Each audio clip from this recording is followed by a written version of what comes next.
नमस्कार, मेरा नाम कुमार संकल्प है और आज हम लोग डिस्कस करने वाले हैं 5 बेस्ट एसईओ रैंकिंग फैक्टर्स जो कि आपको इग्नोर नहीं करने चाहिए।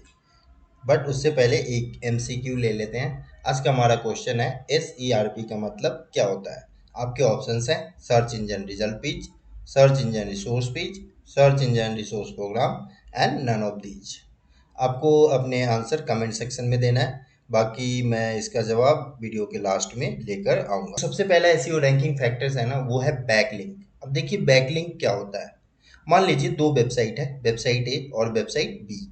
अब वेबसाइट ए पे एक लिंक लगा हुआ है, एक्सटर्नल लिंक। अगर मैं उस लिंक पर क्लिक करके वेबसाइट बी पे चला जाता हूँ, यहाँ पे वेबसाइट बी के पास एक बैकलिंक है जो कि वेबसाइट ए से इसने लिया है, तो इसको हम बैकलिंक बोलते हैं। अब देखिए वेबसाइट का जो बैकलिंक है ना, वो डिपेंड करता है दो चीज़ों पे। एक होता है रेलिवेंसी, दूसरा होता है अथॉरिटी। अब रेलिवेंसी का मतलब ये होता है जो इन्फॉर्मेशन हम ढूंढ रहे हैं वो इन्फॉर्मेशन हमें एक्यूरेट मिल जाए। अब मान लीजिए आपके दो दोस्त हैं, एक दोस्त एम्स में काम कर रहा है और दूसरा दोस्त दिल्ली हाई कोर्ट में काम कर रहा है, और आप एक डेंटिस्ट ढूंढ रहे हैं। तो आप सबसे पहले कौन से दोस्त को कांटेक्ट करोगे? ऑब्वियसली आप सबसे पहले जो एम्स में बंदा है ना उसको कांटेक्ट करोगे। वो जो बंदा है वो डेंटिस्ट के बारे में बिल्कुल रेलिवेंट इंफॉर्मेशन देगा, ना कि वो वाला दोस्त जो दिल्ली हाई कोर्ट में काम कर रहा है। इसके सेम अपोजिट, अगर आपको लॉ से रिलेटेड कोई इशू है तो आप जो दिल्ली हाई कोर्ट में बंदा काम कर रहा है उससे इंफॉर्मेशन पूछोगे, ना कि जो एम्स में काम कर रहा है उस बंदे से। यहाँ पे सेम रूल अप्लाई होता है गूगल पे भी। अब चलिए यहाँ पे एक एग्जांपल ले लेते हैं। ये वेबसाइट ए है जो कि एम्स का वेबसाइट है, ये वेबसाइट बी है, ये एक डेंटिस्ट का वेबसाइट है, और यहाँ पे एक वेबसाइट सी है जो कि दिल्ली हाई कोर्ट का वेबसाइट है, राइट। बी को ना यहाँ पे एक बैकलिंक चाहिए, तो वेबसाइट बी को वेबसाइट ए से लिंक मिलेगा, वो रेलिवेंट लिंक होगा, ना कि यहाँ पे एक जो वेबसाइट सी है इससे लिंक लेगा। अगर ये वेबसाइट सी से लिंक लेता है ना तो ये बिल्कुल इरेलीवेंट होगा। क्यों? क्योंकि ये एक लॉ की वेबसाइट है, इसकी कैटेगरी ही बिल्कुल अलग है। होता है। अब बात करते हैं अथॉरिटी की। अथॉरिटी का मतलब ये होता है इम्पोर्टेंस और वेट उस पेज के लिए यूजर सर्च कर रहा है उससे रिलेटेड क्वेरी। अब मान लीजिए आप किसी कंपनी में काम करते हो, आपको एचआर रिलेटेड इशू हो गया, तो आप किसके पास जाओगे? आप एचआर के पास जाओगे ना कि आप अपने टीम लीड के पास। क्यों? क्योंकि एचआर के पास वो पूरी अथॉरिटी है जो आपके क्वेरी को रिजॉल्व कर जो आपकी क्वेरी को रिजॉल्व कर देगा, right. So that is called authority. अब जो सर्च इंजन है ना, ये इनका अथॉरिटी इवेल्युएट करने का तरीका जो है ना, ये बहुत सारे सिग्नल्स पे डिपेंड करता है। लाइक लेट्स से गूगल क्या करता है, गूगल अथॉरिटी कैसे जनरेट करता है। लाइक किसी यूजर ने क्वेरी डाला, उस क्वेरी से रिलेटेड गूगल सबसे जो बेस्ट रिजल्ट है ना वो टॉप पे ला के देता है। अगर वो रिजल्ट उस क्वेरी को सेटिस्फाई कर देता है, इट मीन सेटिस्फाई से मतलब मेरा ये है कि उस क्वेरी का सारा इंफॉर्मेशन उस पेज में मिल जाता है, तो गूगल उसको अथॉरिटी बायस करता है। इट मीन्स वो जो पेज है ना उस क्वेरी के लिए बिल्कुल एक्यूरेट है, बिल्कुल बिल्कुल रिलायबल इंफॉर्मेशन है, तो वो जो पेज है ना वो अथॉरिटी बायस्ड हो गया उस क्वेरी के लिए, राइट। अब बात करते हैं बैकलिंक की कंडीशन में। अगर हमें बैकलिंक जनरेट करना है तो उस कंडीशन में अथॉरिटी कैसे देखना चाहिए, तो देखो सबसे पहले आप ये देखो कि जो आपका वेबसाइट है ना उसके ऑडियंस क्या है, उसकी सर्च क्वेरी क्या है। लाइक आपकी कोई वेबसाइट है वेबसाइट डेवलपमेंट की, और सबसे पहले वेबसाइट डेवलपमेंट गूगल में जाके डालोगे और जो सबसे टॉप में पेजेस आते हैं, अब वहाँ से बैकलिंक जनरेट कर सकते हो। उस पेजेस से आप बैकलिंक आप अपने वेबसाइट के लिए ले सकते हो। नाउ जो दूसरा हमारा सेकंड रैंकिंग फैक्टर है वो है सर्च इंटेंट। देखिए सर्च इंटेंट का मतलब ये होता है जो मुझे चाहिए वो हमें मिल जाए, that is called search intent. आप एक एग्जांपल ले लेते हैं, जैसे आपको चीनी चाहिए और पास के शॉप पे जाते हो, एक शॉप ए है और एक शॉप बी है। शॉप ए पे आपको चीनी नहीं मिला, शॉप बी पे गए वहाँ पे चीनी मिल गया। तो वहाँ पे क्या हुआ, शॉप बी जो है ना आपके इंटेंट को सेटिस्फाई कर रहा है। इट मीन्स आपको जो चीज़ ढूंढ रहे थे वो आपको मिल गया। तो शॉप बी जो है ना वो आपके लिए बेस्ट है। सेम कंडीशन यहाँ गूगल भी देखता है। वो देखता है कि जो यूजर क्वेरी कर रहा है उससे रिलेटेड कौन सा वेब पेजेस प्रॉपर इंफॉर्मेशन दे रहा है, और उस वेब पेज को वो टॉप पे रखता है। आपका जो भी वेबसाइट है या वेब पेज है, आप उस पे ऐसा कंटेंट लिखो जो ऑडियंस के इंटेंट को सेटिस्फाई करे। इट मीन जो ऑडियंस की डिमांड है वो आपके वेबसाइट पे मिलनी चाहिए। अब देखिए यहाँ पे एक एग्जांपल ले लेते हैं। जैसे यहाँ पे डाला हमने बाई शूज ऑनलाइन। अब इसमें यहाँ गूगल ने क्या दिखाया हमें, ये एक मिंत्रा का प्रोडक्ट पेज है, ये दिखा दिया। अगर मैं इस पे क्लिक करूंगा तो ये डायरेक्ट ये अपने वेबसाइट पे ले जाएगा। देखिए लोग गूगल कर लेते हैं। अब यहाँ पे मैं लिखता हूँ बाई शूज ऑनलाइन। अब देखो यहाँ पे क्या शो होगा, यहाँ पे ये तो ऐड शो हो रहा है, बट यहाँ पे ना दूसरा मिंत्रा दिखा रहा है। अब मिंत्रा पे जैसे ही मैं क्लिक करूंगा, यहाँ पे ये अपनी कैटेगरी पेज दिखा दिया। अब यहाँ से डायरेक्टली परचेज कर सकते हो। अब यहाँ पे यूजर का इंटेंट क्या शो हो रहा है कि बाय शूज ऑनलाइन, ये शूज खरीदना चाहता है ऑनलाइन। तो ऑनलाइन जो वेबसाइट थी वो दिख गया। तो जैसे ये शूज खरीदना चाहता है तो इसने कैटेगरी पेज दिखा दिया गूगल ने। आप आपको इस कैटेगरी पेज में बहुत सारे शूज आ जाएंगे, आप यहाँ से सेलेक्ट करके परचेज कर सकते हो। अब थर्ड क्या है, पेज स्पीड। पेज स्पीड भी एक बहुत बड़ा रैंकिंग फैक्टर्स है किसी भी वेबसाइट को टॉप रैंक में लाने के लिए। लेट्स से मुझे एक नोकिया का मोबाइल परचेज करना है और मैं गूगल पे गया। अब मैंने वहाँ पे डाल दिया बाई नोकिया मोबाइल। वहाँ पे टॉप पे एक वेबसाइट आ गया www.nokiamobile.com। और जैसे ही मैं उस वेबसाइट पे जाता हूँ, वो वेबसाइट ओपन ही नहीं हो रहा, या उस वेबसाइट को ओपन होने में बहुत टाइम लग रहा है। तो मैं क्या करूँगा, वहाँ से बैक आ जाऊँगा। क्यों? क्योंकि उस वेबसाइट को खोलने में कम से कम 10 से 15 सेकंड लग गए।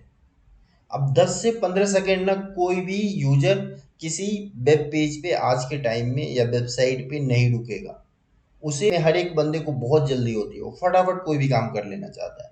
तो आपका वेबसाइट या वेब पेजेस फटाफट खुलना चाहिए। ये नहीं कि आपका वेब पेजेस आप 5 सेकेंड 7 सेकेंड 10 सेकेंड ऐसे खुल रहा है। 5 सेकेंड के अंदर ही रखो, 5 सेकेंड से ज़्यादा इंक्रीज ही नहीं होना चाहिए। तो आपकी वेब पेज की स्पीड ना 5 सेकेंड से तो ज़्यादा होना ही नहीं चाहिए। जो 5 सेकंड बोला है ना मैंने, वो मैक्सिमम है। 5 सेकंड से तो बिल्कुल भी ज़्यादा नहीं होना चाहिए।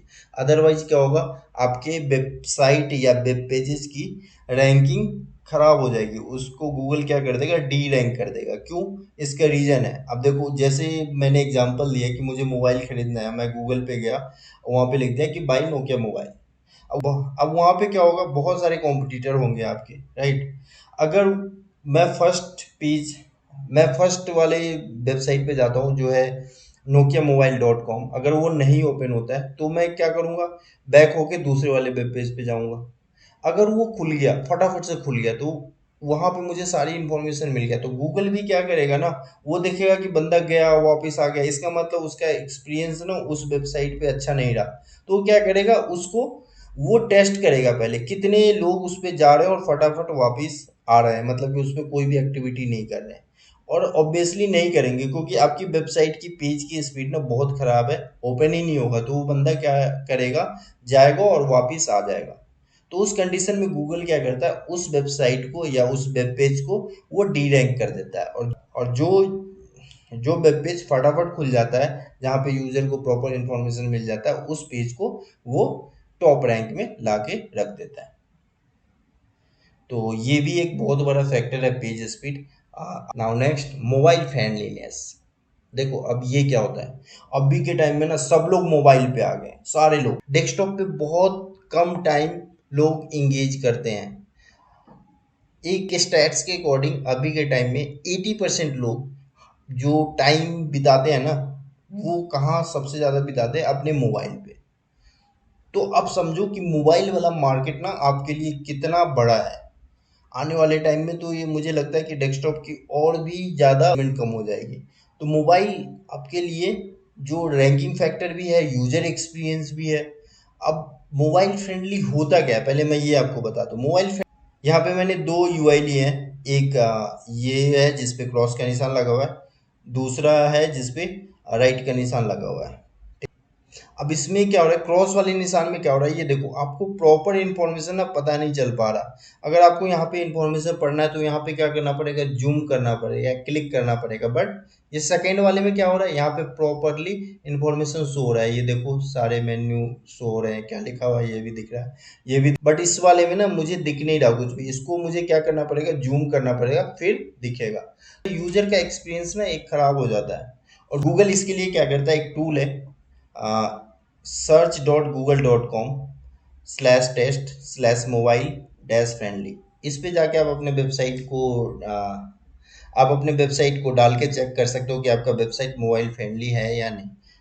मैं आपको लाइव करके दिखा देता हूँ। ये देखो ये डोमेन है search.google.com/test/mobile-friendly। अब यहाँ पे एक वेबसाइट ले लेता हूँ, moz.com। इसको टेस्ट कर लेते हैं। इस पर क्लिक करेंगे, यहाँ पे कुछ मेरे से वेरीफाई के लिए पूछ रहा है। तो बोर्ड्स कह रहा है, ये रहा बोर्ड्स आपका, ये रहा, और भी कहीं है नहीं, बस वेरीफाई। अब देखो यहाँ पे टेस्टिंग हो रहा है, यहाँ पे आपको दिख जाएगा ये मोबाइल फ्रेंडली है या नहीं। देखिए, तो ये देखिए ये हमारा रिजल्ट आ गया। ये जो वेबसाइट है ना पूरी तरह मोबाइल फ्रेंडली है। इसमें लिखा भी है पेज इज मोबाइल फ्रेंडली। यहाँ पे ये देखो टेस्टेड पेज आ गया। तो इस तरीके से आप अपने वेबसाइट को भी टेस्ट कर सकते हो। वेब मास्टर सर्च कंसोल में भी आपको पता लग जाएगा। अब ये देखो यहाँ पे शो हो रहा है, क्या हो रहा है, text too small to read, error आ रहा है। उसके बाद क्या है, clickable elements too closer together.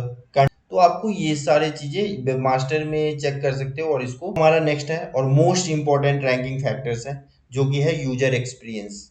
अगर आपके वेबसाइट का यूजर एक्सपीरियंस अच्छा नहीं है ना, तो आप ये भूल जाओ कि आपका वेबसाइट रैंक करेगा। और दूसरा ये भूल जाओ कि आप इस वेबसाइट से कुछ आरओआई भी जनरेट होगा। क्योंकि आज के टाइम में ना वेबसाइट का user experience most important thing होता है। यूजर देखो, अल्टीमेटली आप वेबसाइट किस लिए बनाते हो, यूजर के लिए बनाते हो ना।